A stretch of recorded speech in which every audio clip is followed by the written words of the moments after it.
السلام عليكم، معكم سارة في المطبخ. من الاشياء اللي كتير بحاول وصلها انه ما في داعي ابدا العيلة والولاد يفكروا انه اكل المطعم اطيب من اكل البيت، وانه ست البيت ما فيها تعمل الاشياء اللي بناكلها بالمطعم. بالعكس، نحن بالبيت فينا نعمل اكل اطيب من المطعم ب100 مرة. اليوم حنعمل كرات بطاطس جدا رائعة، تغليفة مميزة وشكل حلو وحشوة كتير سهلة ولذيذة مع صوص كتير سريعة وطيبة. حضري هيدا الفيديو وقومي على المطبخ طبقي الوصفة وورجي عيلتك إنه أكلاتك أطيب من 100 مطعم. يلا نبلش بالفيديو وما حطول أكتر من هيك.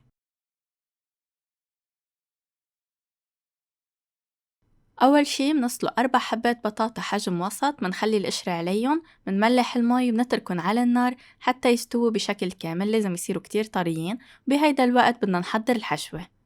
للحشوة منحط فليفلة خضرا مقطعة مكعبات صغيرة، جزرة مبشورة وبصلة صغيرة مفرومة ناعم، 4 قطع مرتديلا قطعتهم بشكل كتير صغير، و4 قطع جبنة تشيدر كمان قطعتهم بشكل كتير صغير، وشوية موتزاريلا يعني على النظر هيك كمشة ايد حتى تعطينا مطة جوا الكرات. ومنحط عليهم نص ملعقة صغيرة أوريغانو، نص ملعقة صغيرة توم بودرة، ونص ملعقة صغيرة بصل بودرة، مع ربع ملعقة صغيرة بابريكا وربع ملعقة صغيرة فلفل أسود. ونخلط المكونات مع بعضها منيح، وهيك منكون خلصناها، صارت جاهزة عنا، دغري بتخلص معنا، ما بتاخد وقت، ونكهتها كتير لذيذة وحتى لونها كتير حلو كمان بس نفتح الكرات. هلأ بس خلصنا البطاطا واستوت عنا بشكل كامل، بنهرسها هي وسخنة مباشرة حتى تكون مهروسة بالكامل من دون تكتلات كبيرة جواتها. منضيف عليهم 5 ملاعق كبار مليانين من نشا الذرة. هلأ البطاطا يعني أخدت لها هيك شي دقيقتين 3 بعد ما هرستها، فبطلت كتير كتير سخنة. هون منضيف النشا والطحين نحن ومرتاحين. بعد ما نضيف النشا منحط كمان 4 ملاعق كبار مليانين من الطحين أو الدقيق، ومنحط عليهم شوية ملح، وبدنا كمان نضيف ربع ملاعقة صغيرة بيكربونات الصوديوم، بتساهم إنه تطلع التغليفة من برا بس تتنقلها مقرمشة أكتر ولونها أحلى. منحط كمان ربع ملاعقة صغيرة فلفل أسود، وربع ملاعقة صغيرة بابريكا، مع نصف ملاعقة صغيرة أوريغانو. النوع اللي ما متوفر عندكم فيكم تستغنوا عنه وتحطوا بداله نوع تاني. وهلأ بدنا نخلط المكونات مع بعضها. أهم شي بكرات البطاطس، بأي كرات بطاطس أو عجينة بطاطس بدكن تقلوها ما لازم تكون البطاطا شربانة مي كتير، وإلا بتصير العجينة بدل ما تكون هيك ماسكة بتصير رخوة ومثل المي. هلأ ححطها شوي بالبراد حتى تمسك كمان السن أكتر ويصير الشغل فيها السن أحلى. هيك لازم تكون عنا قوامة، والعجينة هيدي ما أنه تعجنوها وتشدوا عليها، ما بدها أبدا أي شي، بس بدها تخلطوا المكونات مع بعضها شوي حتى تمسك على بعضها. وبدنا هيك نقدر نمسكها ونقدر نحشيها بسهولة. ما تشدوا عليها كتير، وكمان ما تشدوا عليها بالصلق حتى ما تشرب كتير مي، وما تقشروها أو تقطعوها قطع صغيرة كمان حتى ما يفوت عليها مي كتير. وفي نقطة كتير مهمة، ما تفكروا إذا زدتوا عليها نشا وطحين حتمسك أكتر، بالعكس حتصير مثل العجينة وتصير هيك عندها مطة، ما تنفع لهيدي الوصفة. فحطوا بس على المقدار على القد، وحتى لو حسيتوها هسه بدها شوي تماسك فوتوها على البراد وهي بتشد وبتمسك على بعضها. بدنا المكون الطاغي هون هو البطاطا مش الطحين والنشا، يعني نحن ما بدنا إياها عجينة تكون بتمط عنا مثل ما بنعمل الفطاير بعجينة البطاطا، هيدي تكوين غير. بدنا إياها بهيدا القوام، فما تكتروا أي شي مكونات زيادة حتى ما تنتزع عندكم.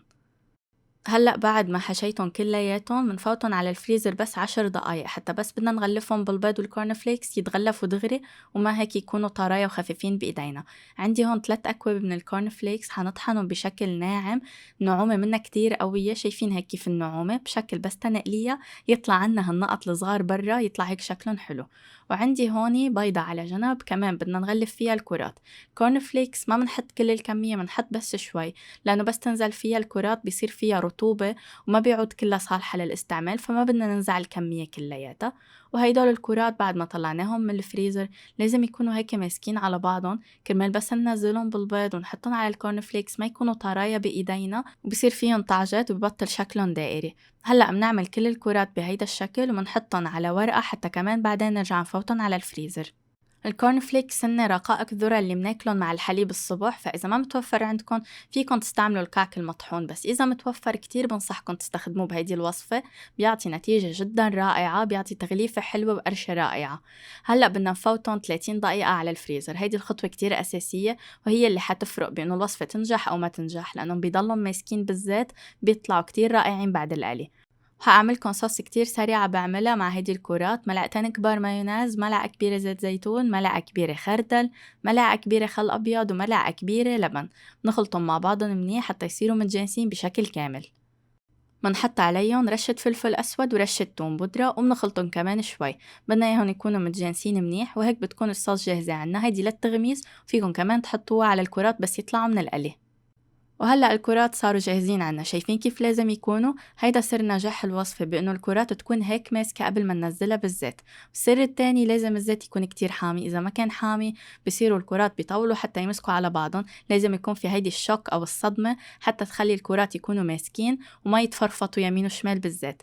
بنتركن حتى ياخدوا اللون الذهبي بشكل كامل، بنرفعهم ونصفيهم على ورقة وبيتقدموا مباشرة.